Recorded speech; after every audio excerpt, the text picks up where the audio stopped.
Cop finds white boy with black twins in abandoned house. You won't believe what he does next. Officer Michael Reeves pulled his patrol car to a stop at the corner of Maple and Oak, his eyes scanning the quiet suburban street. At 38, Michael was a veteran of the Millbrook Police Department, with 15 years of service under his belt. His salt and pepper hair and the lines around his eyes spoke of the stress of his job, but the warmth in his brown eyes revealed a man who still cared deeply about his community. Michael had joined the force straight out of high school, driven by a desire to make a difference in his hometown. Over the years, he had seen Millbrook change, not always for the better. The once thriving mill town had fallen on hard times, with factory closures leading to rising unemployment and a spike in crime rates. Despite the challenges, Michael remained committed to his job and his community.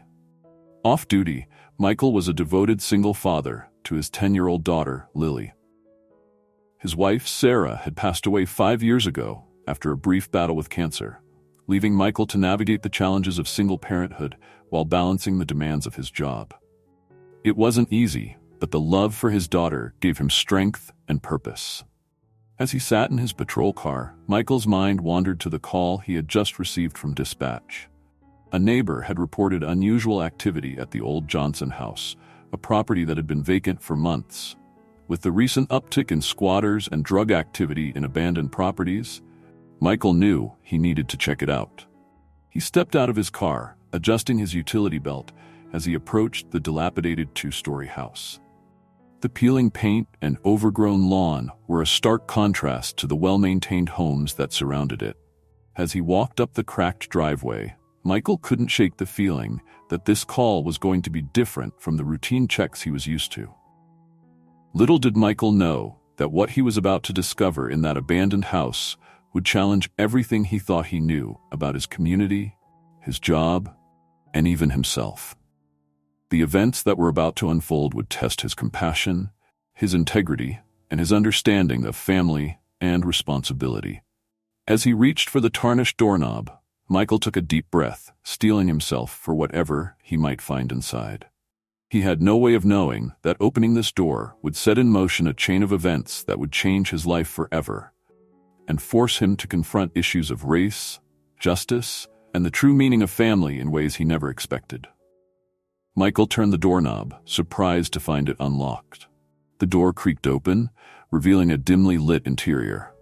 The musty smell of neglect hit him immediately, along with a faint whiff of something else, something alive. "Police, is anyone here?" Michael called out, his hand instinctively moving to rest on his holstered weapon. No response came, but he could swear he heard a soft sound coming from upstairs. Cautiously, Michael made his way through the cluttered living room, his flashlight beam cutting through the gloom. Empty food wrappers and discarded clothing littered the floor, signs of recent habitation. As he reached the foot of the stairs, the sound became clearer. It was the unmistakable cry of a baby. Heart racing, Michael ascended the stairs, the old wood groaning under his weight. The cries were coming from a room at the end of the hallway. As he approached, he could hear another sound. A young voice, soft and soothing, trying to quiet the cries. Michael pushed the half-open door, his flashlight illuminating a scene that stopped him in his tracks. There, huddled in the corner on a makeshift bed of blankets, was a young white boy, no more than 12 years old. In his arms, he cradled two infants, both clearly of African-American descent. The boy looked up, his blue eyes wide with fear. "Please," he whispered, his voice trembling, "don't take them away." For a moment, Michael stood frozen, trying to process the scene before him. The boy was dirty and thin, his clothes ragged. The babies, despite their cries, seemed well cared for, wrapped snugly in clean blankets. "It's okay," Michael said softly, holstering his weapon and crouching down to the boy's level. "I'm not here to hurt you. Can you tell me your name?" The boy hesitated, clutching the babies closer. "Tommy," he finally said. "And this is Zoe and Zach." Michael nodded, keeping his voice calm and reassuring. "Hello, Tommy. I'm Officer Reeves, but you can call me Michael. Can you tell me how you ended up here?" Tommy's eyes filled with tears. "We had nowhere else to go, Mom. Mom's gone, and I couldn't let them take the babies away. I promised I'd take care of them." As Michael listened, his mind raced with questions. Where was this boy's mother? How had he ended up responsible for two infants who clearly weren't his siblings? And most pressingly, what was he going to do now? Protocol dictated that he should call Child Protective Services immediately. These children were clearly in need of care that Tommy, despite his best efforts, couldn't provide. But something about the desperation in Tommy's eyes made Michael hesitate.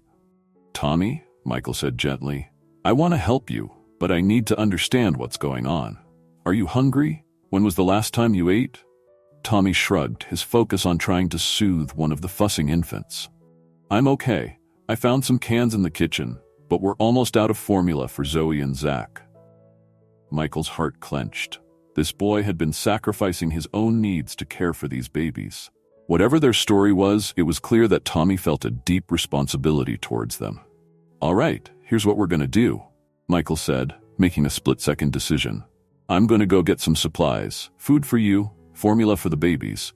I'll be back in 20 minutes. Can you trust me on that?" Tommy studied Michael's face, searching for any sign of deceit. Finally, he nodded. "Okay, but you promise you won't call anyone? You won't let them take us away?" Michael knew he was potentially crossing a line, but he couldn't bring himself to break the fragile trust Tommy was offering. "I promise I'll come back, and we'll figure this out together." "Okay?" As Michael stood to leave, Tommy's voice stopped him. "Officer Michael? Thank you."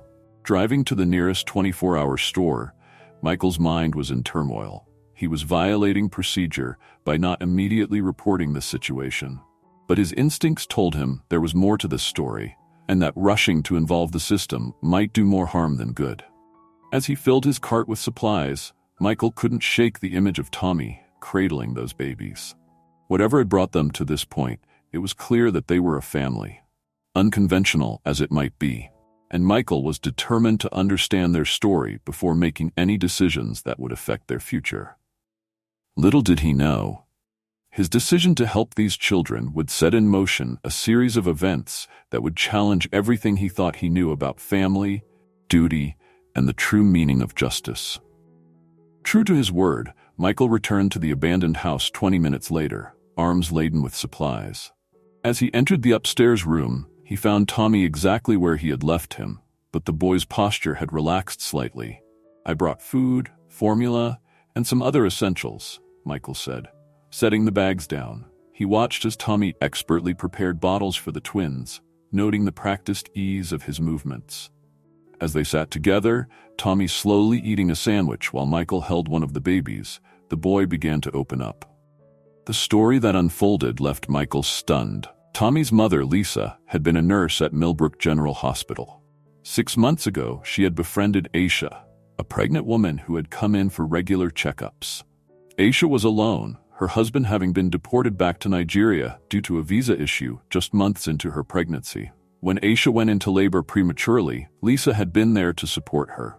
The twins, Zoe and Zach, were born healthy but small. However, complications during the birth left Aisha in critical condition. In her final moments, she had begged Lisa to look after her babies, knowing they had no one else. "Mom couldn't say no," Tommy explained, his young face etched with a maturity beyond his years. "She said it was the right thing to do. We took the twins home that day." For months, Lisa had cared for the twins alongside Tommy, trying to navigate the complex legal situation. She had been in the process of applying for emergency foster care status when tragedy struck. A drunk driver had hit her car on her way home from a night shift 3 weeks ago.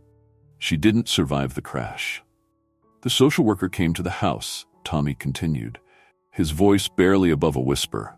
"They said they'd have to take Zoe and Zach into the system until everything got sorted out.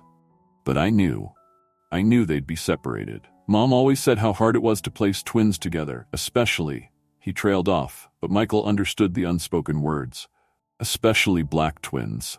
Faced with the prospect of losing the babies he had come to see as his siblings, Tommy had made a desperate decision. He packed what he could, took the twins, and ran.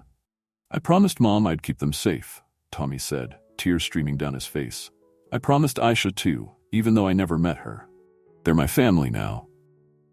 I can't let them be taken away." Michael sat in stunned silence, trying to process everything he had heard. The situation was far more complex than he could have imagined. This wasn't a case of abandonment or neglect. It was a story of love, sacrifice, and a young boy trying desperately to honor the promises made by his mother. As he looked at Tommy, exhausted but still fiercely protective of the twins, Michael knew he couldn't simply hand this case over to Child Protective Services. The system, well-intentioned as it might be, wasn't equipped to handle the nuances of this unique family unit. But what could he do? As a police officer, he had a duty to report this situation. As a human being and a father himself, he felt an overwhelming urge to protect these children. All three of them. As the first light of dawn began to creep through the grimy windows, Michael made a decision. He didn't know exactly what he was going to do, but he knew he couldn't walk away. Somehow he had to find a way to keep this unconventional family together. "Tommy," he said softly, "I want you to trust me. I'm going to help you, but I need you to be brave for just a little longer. Can you do that?" Tommy nodded, a glimmer of hope in his tired eyes. And with that, Michael set in motion a plan that would challenge everything he thought he knew about family, duty, and the true meaning of justice. Michael's mind raced as he formulated a plan. He knew what he was about to do could jeopardize his career, but he couldn't bring himself to separate this makeshift family. "Okay, Tommy," Michael said, his voice firm but gentle. "Here's what we're going to do. I'm going to take you and the twins to my house. It's not a permanent solution, but it'll give us time to figure things out without involving the system just yet." Tommy's eyes widened. "You'd do that for us?" Michael nodded, feeling a mix of determination and apprehension. "I would. But you need to understand, this is temporary. We're going to have to find a legal solution, but I promise I'll do everything I can to keep you all together." As they packed up the few belongings Tommy had, Michael's phone buzzed. It was a text from his daughter Lily's babysitter, reminding him that she had to leave for college in a few days. The reality of what he was taking on hit him full force. He wasn't just bending the rules, he was about to turn his and Lily's life upside down. The drive to Michael's house was tense. Every passing police car made his heart race, the weight of his decision pressing down on him. As they pulled into his driveway, he saw Lily peeking out the window, her eyes wide with curiosity. "Wait here," Michael told Tommy, who nodded nervously. Inside, Michael quickly explained the situation to Mrs. Henderson, the elderly neighbor who often watched Lily. To her credit, she took the news in stride, agreeing to stay a bit longer while Michael got everyone settled. Lily, however, was full of questions. "Dad, who are they? Why are they staying with us? Are those babies ours now?" Michael knelt down to his daughter's level. "Lily, honey, these people need our help. I need you to be understanding and kind, okay? Can you do that for me?" Lily nodded solemnly, her young face serious. "I can do that, Dad." With a deep breath, Michael brought Tommy and the twins inside. The next few hours were a whirlwind of activity, setting up a makeshift nursery in the guest room, showing Tommy around, and trying to establish some semblance of normalcy in this extraordinary situation. As night fell, and the house finally quieted, Michael sat at his kitchen table, the enormity of his decision sinking in. He had just taken in 3 children with no legal right to do so. If anyone found out, he could lose his job, possibly even face criminal charges. But as he peeked in on Tommy, finally sleeping soundly with the twins nearby in their makeshift cribs, he knew he couldn't have done anything differently.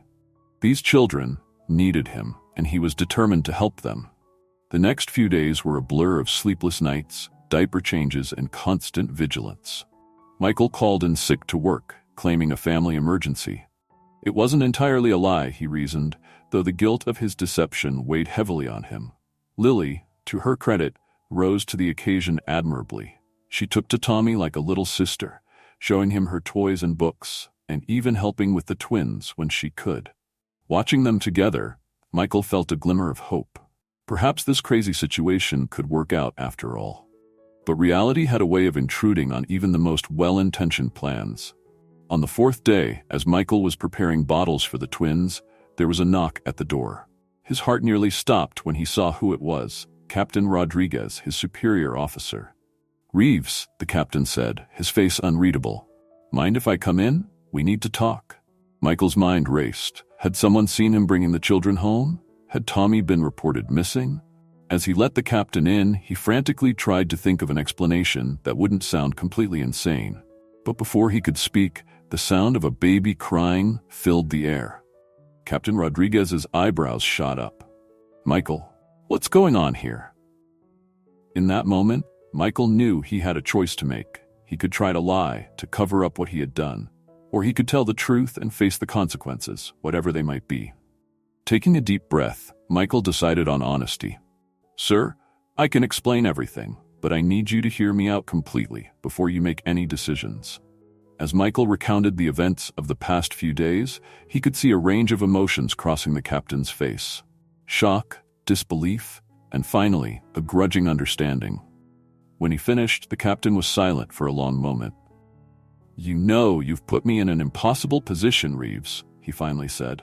"What you've done, it's way outside protocol. I should suspend you immediately and call CPS." Michael nodded, his heart sinking. But then the captain continued. "But I'm not going to do that. Not yet, anyway. You've got 48 hours to figure out a legal solution to this mess. After that, my hands are tied. Understood?" Relief washed over Michael. "Yes, sir. Thank you, sir." As the captain left, Michael leaned against the closed door, his mind already racing with possibilities. He had bought some time, but the clock was ticking. Somehow, in the next 2 days, he had to find a way to legally keep Tommy and the twins together, or risk losing everything: his job, his integrity, and the children he had come to care for deeply. The stakes were higher than ever, and Michael knew that the decisions he made in the coming hours would shape not just his future, but the futures of Tommy, Zoe, and Zach as well. With renewed determination, he set out to find a solution, knowing that the odds were stacked against him. While Michael was grappling with his immediate challenges, a secondary plot was unfolding at the Millbrook Police Department. Detective Sarah Cortez, a sharp-minded officer in her early 30s, had been assigned to investigate the disappearance of Tommy and the twins. Sarah had always been known for her tenacity and attention to detail. As she dug into the case, she began to uncover layers of complexity that went beyond a simple missing persons report. The more she learned about Lisa's death and the circumstances surrounding the twins' birth, the more she felt that something wasn't adding up. Her investigation led her to Millbrook General Hospital, where she interviewed staff who had worked with Lisa. One nurse, in particular, caught her attention, a woman named Maria Lopez who had been close friends with Lisa. "Lisa was one of the kindest people I've ever known," Maria told Sarah, her eyes glistening with unshed tears. "What she did for those babies, it was incredible. She knew the risks, knew how complicated it would be, but she couldn't turn her back on them." As Sarah pressed for more details, she learned that Lisa had been in contact with a lawyer specializing in international adoption cases. She had been trying to navigate the complex legal waters of adopting the twins, knowing that their mother had no other family in the country. "The last time I saw her," Maria continued, "Lisa was worried. She said something about feeling like she was being watched. I thought she was just stressed about the legal stuff. But now, I can't help but wonder if there was more to it." This information set off alarm bells in Sarah's mind. Was it possible that Lisa's death wasn't just a tragic accident? And if so, how did it connect to Tommy and the twins' disappearance? As Sarah delved deeper, she uncovered a troubling pattern of similar cases across the state. Situations where children, particularly those in complex guardianship situations, had gone missing. The cases were spread out enough that no one had connected the dots before, but to Sarah's trained eye, it was too much to be a coincidence. Meanwhile, back at the station, whispers were starting to circulate about Michael Reeves' sudden absence. His claim of a family emergency was met with skepticism by some, particularly given his record of rarely taking time off. Officer Jake Martinez, a rookie cop who looked up to Michael, overheard a conversation that made him uneasy. Two senior officers were discussing Michael's recent behavior, mentioning that he had been seen buying baby supplies and acting strangely distracted. Jake, torn between his loyalty to Michael and his duty as an officer, decided to do some discreet investigating of his own. He knew Michael was a good cop and a good man, but he couldn't shake the feeling that something significant was happening. As these various threads of investigation continued to unfold, the stakes were rising for everyone involved. Sarah was unknowingly edging closer to uncovering a truth that could shake the foundations of Millbrook. Jake's loyalty was being tested as he tried to reconcile his suspicions with his respect for Michael. And at the center of it all, Michael himself was racing against time to find a solution that would keep Tommy and the twins safe and together. The clock was ticking, and the web of connections and secrets was growing more complex by the hour. As these separate investigations converged, it seemed inevitable that a collision was coming, one that would have far-reaching consequences for everyone involved. As the 48-hour deadline loomed, Michael found himself navigating not just the legal complexities of Tommy and the twins' situation, but also the evolving dynamics within his own home. The sudden addition of 3 children to his household had created a whirlwind of change, challenging existing relationships and forging new ones. Michael's relationship with his daughter Lily was undergoing a profound shift. At first, Lily had been excited by the novelty of having other children in the house, but as the days wore on, she began to show signs of jealousy and insecurity. Used to being the center of her father's world, she now had to share his attention with 3 needy newcomers. One evening, after a particularly trying day of balancing the twins' needs with Lily's demands for attention, Michael found his daughter sitting alone in her room, tears streaming down her face. "Hey, sweetheart," he said softly, sitting next to her on the bed. "What's wrong?" Lily looked up at him, her lower lip trembling. "Do you love them more than me now, Daddy? Are they going to be your new family?" Michael's heart clenched. He pulled Lily into a tight hug, stroking her hair. "Oh, Lily Bear, no, never.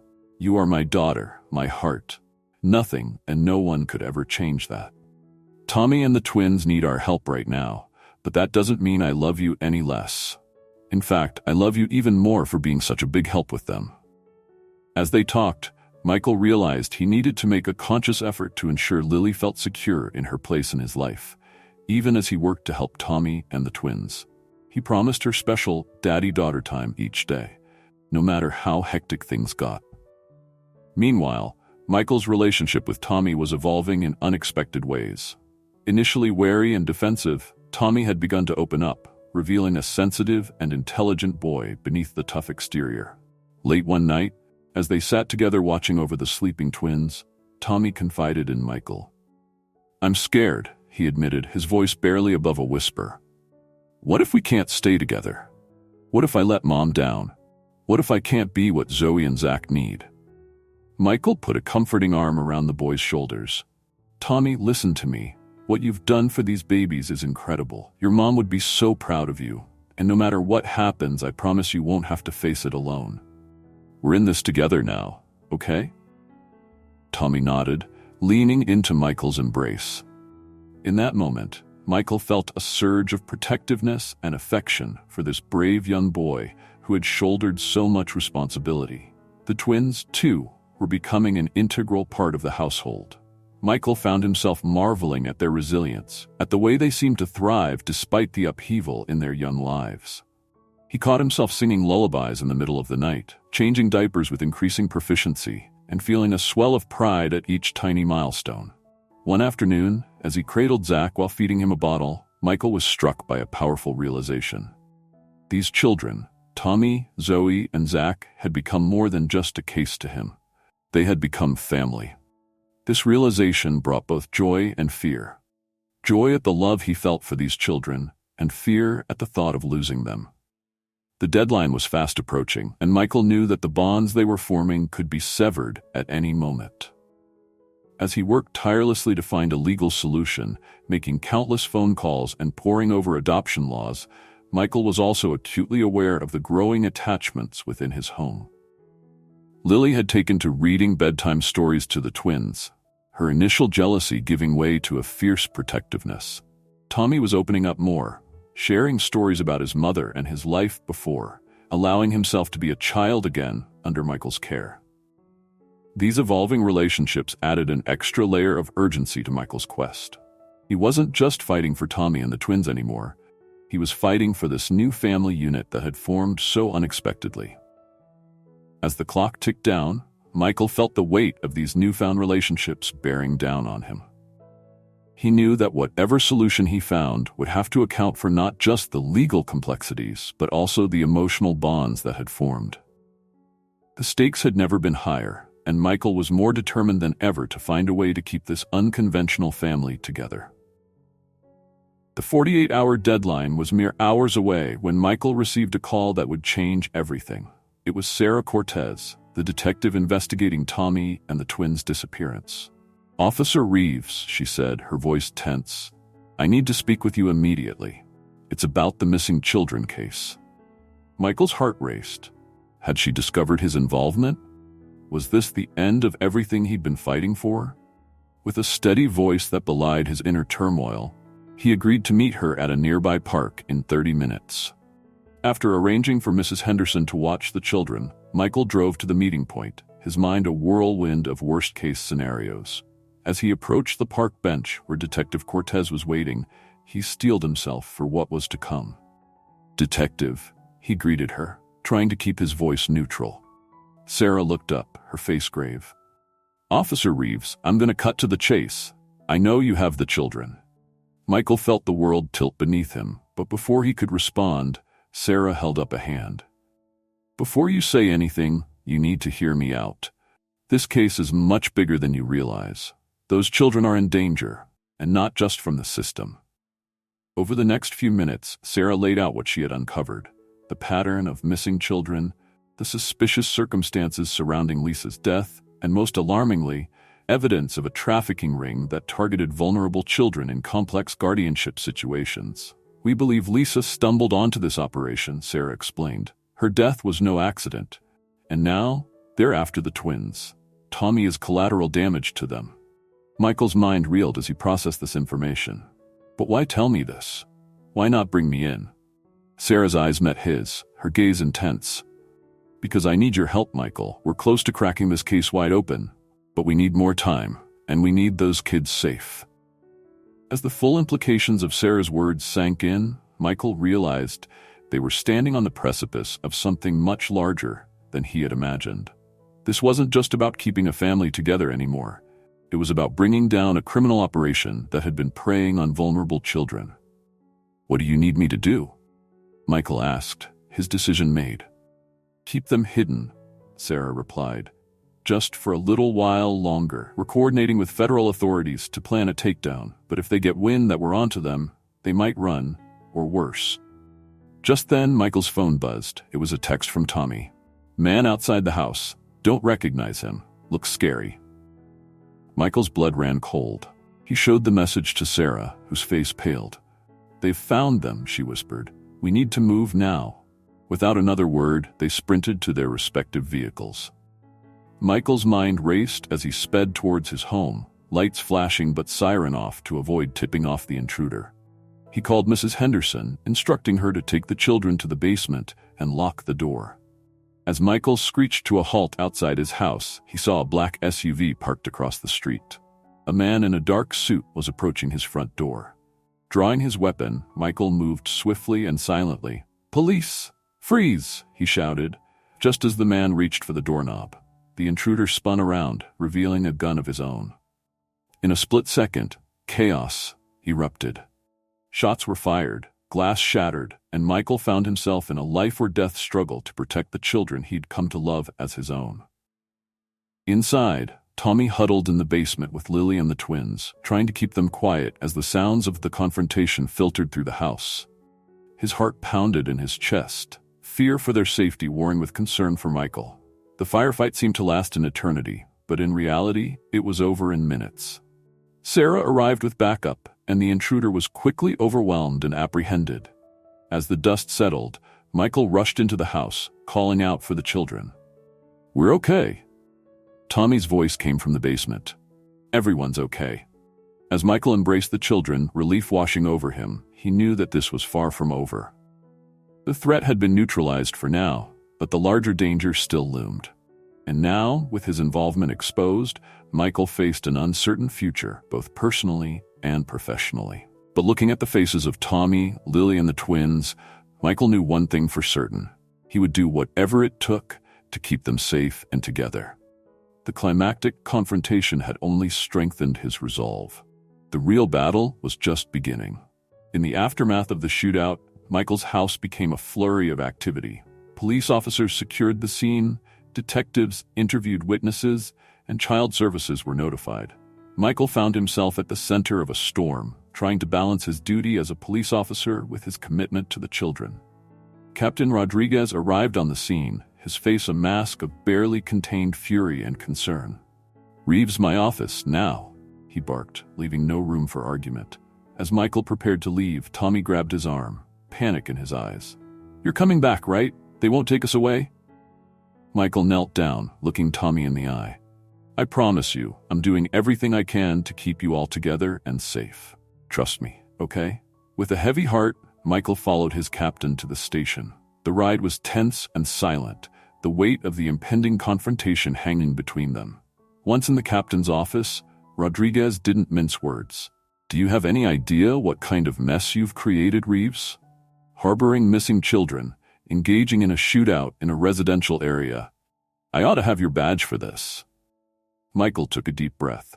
"Sir, I know how this looks, but there's more going on here than you realize. Detective Cortez can confirm." "Detective Cortez has filled me in," Rodriguez interrupted. "And while it explains some of your actions, it doesn't excuse them. You should have come to me from the beginning." "You're right," Michael admitted. "I should have. But sir, those kids, they've been through so much. I couldn't bear to see them separated and lost in the system." Rodriguez's expression softened slightly. "I understand you were trying to do the right thing, Michael. But we have procedures for a reason. Your actions, well-intentioned as they were, could have jeopardized the entire investigation into this trafficking ring." For the next hour, Michael laid out everything that had happened since he found Tommy and the twins. He explained Lisa's story, the promises made, and the bond that had formed between the children and his family. "I know I've put you in an impossible position, sir," Michael said finally, "and I'll accept whatever consequences come my way. But please, I'm begging you, don't punish the children for my mistakes. They need stability. They need a family." Rodriguez was quiet for a long moment, studying Michael intently. "You really care about these kids, don't you?" "More than I ever thought possible," Michael replied honestly. The captain sighed heavily. "All right, here's what we're going to do. You're suspended, pending a full investigation. Detective Cortez will take lead on the trafficking case. As for the children..." Michael held his breath, his heart pounding. "Child services want to place them in emergency foster care, but given the unique circumstances and potential danger, I think we can make a case for them to remain in protective custody with you." Relief flooded through Michael. "Thank you, sir. I don't know what to say." "Don't thank me yet," Rodriguez warned. "This is temporary. You've got a long road ahead of you if you want to make this permanent. There will be hearings, evaluations, mountains of paperwork, and that's assuming you keep your job. Are you sure you're ready for this?" Michael nodded without hesitation. "I've never been more sure of anything in my life." As he left the captain's office, Michael felt a mix of emotions: relief, anxiety, determination. He knew the hardest part was yet to come. He would have to navigate the complex legal system, fight to keep his job, and most importantly, continue to provide a stable and loving home for Tommy, Zoe, and Zach. The next few weeks were a whirlwind of activity. Michael attended hearings, met with social workers, and worked closely with Sarah to provide information for the trafficking investigation. Through it all, he was buoyed by the support of his fellow officers, many of whom had witnessed his dedication to the children firsthand. Tommy, for his part, blossomed under Michael's care. With the immediate threat removed, the boy began to relax, showing sides of his personality that had been hidden beneath layers of fear and responsibility. He formed a close bond with Lily, the two becoming inseparable. The twins, too, thrived in the stable environment. Michael watched with joy as they reached new milestones, their happy gurgles and smiles a constant reminder of why he was fighting so hard. There were setbacks, of course. Some members of the community questioned the appropriateness of Michael, a single father, taking in 3 additional children, particularly given the racial dynamics. Michael faced these challenges head-on, his unwavering commitment to the children clear to all who saw them together. As the date of the final custody hearing approached, Michael felt a mix of hope and trepidation. He had done everything in his power to prove that he could provide a loving, stable home for Tommy, Zoe, and Zach. Now their fate rested in the hands of a judge. The night before the hearing, as Michael tucked the children into bed, Tommy asked quietly, "What if they say no? What if they take us away?" Michael pulled the boy close. "Then we'll fight. We'll appeal. We'll do whatever it takes, because we're family now, all of us. And family doesn't give up on each other." As he said the words, Michael realized the truth of them. Regardless of what the court decided, these children had become an integral part of his life. He would do whatever it took to keep them safe, loved, and together. With this resolve firmly in his heart, Michael prepared to face whatever challenges the next day would bring. The day of the custody hearing dawned bright and clear, a stark contrast to the tension Michael felt as he donned his best suit. As he helped Tommy with his tie and made sure the twins were presentable, he tried to project a calm he didn't quite feel. The courtroom was packed. Michael saw familiar faces, fellow officers there to show support, Mrs. Henderson dabbing at her eyes with a handkerchief, even Captain Rodriguez sitting stoically in the back row. Sarah Cortez was there too, ready to testify about the unique circumstances of the case. As the judge entered and the proceedings began, Michael felt as if he were standing on the edge of a precipice. Everything he had fought for over the past weeks hung in the balance. The hearing was grueling. Every aspect of Michael's life was examined: his career, his parenting of Lily, his handling of Tommy and the twins' situation. Social workers testified about the children's well-being. Psychologists discussed the bonds that had formed. When it was Michael's turn to speak, he rose, his heart pounding, but his voice steady. He spoke not of legal precedents or procedural arguments, but of love, of family, of the unbreakable connections that had formed in the crucible of extraordinary circumstances. "Your Honor," he concluded, "I stand before you not just as a police officer or a potential guardian, but as a father. These children have become a part of my family in every way that matters. I'm asking you to give us the chance to make it official." As Michael sat down, he felt Tommy's hand slip into his, squeezing tightly. Whatever happened, they would face it together. The judge called a recess to consider her decision. The wait was excruciating, each minute feeling like an eternity. Finally, they were called back into the courtroom. After careful consideration, the judge began, her face unreadable. "I have come to a decision." Michael held his breath, feeling as if the entire world had narrowed to this one moment. "It is the opinion of this court that the best interest of the children would be served by granting permanent guardianship to Michael Reeves." The courtroom erupted in cheers. Michael felt as if a great weight had been lifted from his shoulders. He gathered Tommy, Zoe, and Zach into a tight embrace, tears of joy streaming down his face. As the reality of the decision sank in, Michael knew that this was more than just a legal victory. It was a turning point, the beginning of a new chapter for all of them. The road ahead would have its challenges, but they would face them together, as a family. In the months following the custody hearing, Michael found himself reflecting on the profound changes that had occurred in his life. The once by-the-book officer had become a man willing to bend rules for the greater good. A single father of one had become a devoted parent of four, and a man who had been merely existing was now truly living. He marveled at the growth he saw in the children. Tommy, once guarded and burdened beyond his years, was now thriving in school and allowing himself to be a kid again. The twins, Zoe and Zach, were hitting all their milestones, their happy babbles filling the house with joy. And Lily, his rock through it all, had blossomed into a caring big sister, her initial jealousy replaced by fierce protectiveness for her new siblings. Michael's professional life had undergone significant changes as well. After a period of suspension and review, he had been reinstated to the force, but with a new role. Recognizing his unique perspective and experience, the department had assigned him to a special unit focusing on cases involving at-risk youth and families in crisis. One evening, as Michael sat on the porch watching Tommy and Lily play in the yard while the twins napped inside, Sarah Cortez stopped by. The trafficking case had been successfully closed, with multiple arrests and children rescued. She sat down next to Michael, a smile on her face. "You know," she said, "when I first realized you were involved in this case, I thought you'd lost your mind. But seeing you with them now, I get it. You've built something pretty special here, Michael." Michael nodded, a lump forming in his throat. "They saved me as much as I saved them," he admitted. "I was just going through the motions before, but now I have purpose." As they talked, Michael reflected on the lessons he'd learned. He had discovered reserves of strength and compassion he never knew he possessed. He had learned that family wasn't defined by blood, but by love and commitment. And perhaps most importantly, he had learned that sometimes doing the right thing meant taking risks and following your heart. The journey hadn't been easy.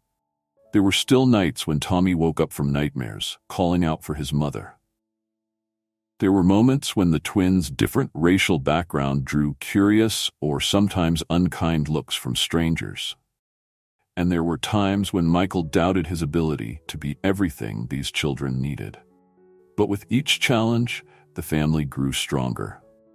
Michael learned to navigate the complexities of raising children from different backgrounds, educating himself and the kids about embracing diversity and standing up against prejudice. He watched with pride as Tommy became an advocate for foster children at his school, using his own experience to help others understand the challenges they faced. Lily, too, had grown in ways Michael could never have anticipated.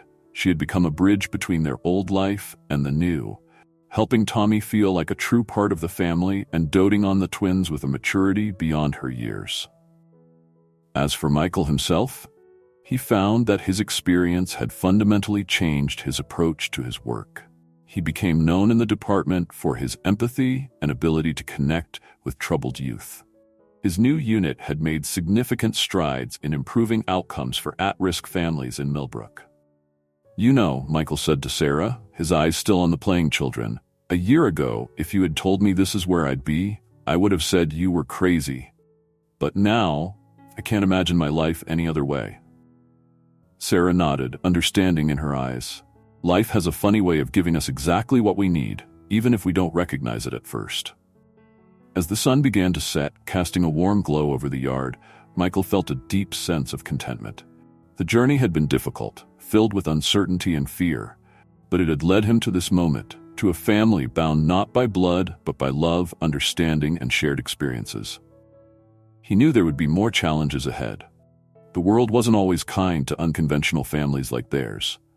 But Michael was confident that together, they could face whatever came their way.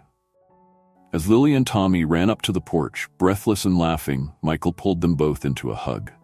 He was no longer just a cop who had stumbled upon abandoned children. He was a father, a protector, and a man who had found his true purpose in the most unexpected of places.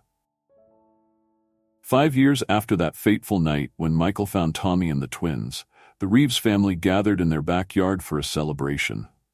It was the anniversary of the day the adoption had been finalized, a day they now marked as their official family day. As Michael watched Tommy, now a confident teenager, helping Zoe and Zach with the art project, while Lily set the table for their barbecue, he marveled at how far they had all come. The journey hadn't always been easy, but the love that bound them together had proven stronger than any obstacle. Their story had inspired changes in the community and beyond. Michael's unit had become a model for departments across the state in handling cases involving at-risk youth. Tommy's advocacy work had grown, with him now mentoring other foster children and speaking at conferences about his experiences. The Reeves family stood as a living testament to the power of compassion, the strength found in diversity, and the true meaning of family. They had shown that love knows no boundaries, not of blood, race, or circumstance. As the family sat down to eat, Michael looked around the table at the faces of his children, each unique, each precious, each an integral part of the beautiful tapestry that was their family. He realized that in saving these children, he had also saved himself, finding a purpose and joy he never knew was missing. In that moment, surrounded by love and laughter, Michael knew that he had made the right choice all those years ago. By opening his heart and his home, he had not only changed the lives of 3 abandoned children, but had also created a family bound by the strongest ties of all, those of unconditional love and acceptance.